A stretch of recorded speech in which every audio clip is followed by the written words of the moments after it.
This idea of the Jewish Gospels. So what do you mean by that, and what's going on there?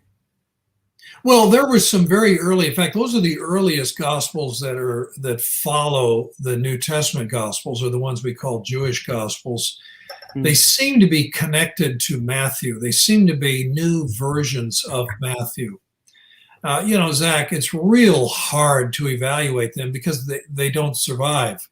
Yeah. All we have are quotations by church fathers well into the second century and typically much later, third century, fourth century, fifth century. And they'll say, oh, by the way, here's this great story. It's found in Matthew chapter whatever. And there's a different version of it that's in the Gospel of the Hebrews. We don't have the Gospel of the Hebrews. So then you get this part of this different version is quoted. That's all. And so you might have 12 or 15 quotations of the Gospel of the Hebrews or the Gospel of the Nazarenes or the Gospel of the Ebionites.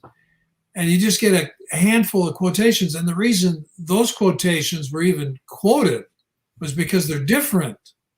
And think about that, So here's a document that's lost. We don't know how long it is. We don't know what all's in it.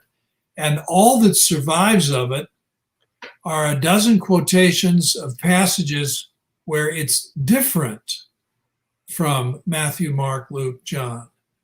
And so what I infer from that is that it probably was very similar to Matthew and Mark, and the church fathers just found them interesting because they happen to be a little bit different in a few places.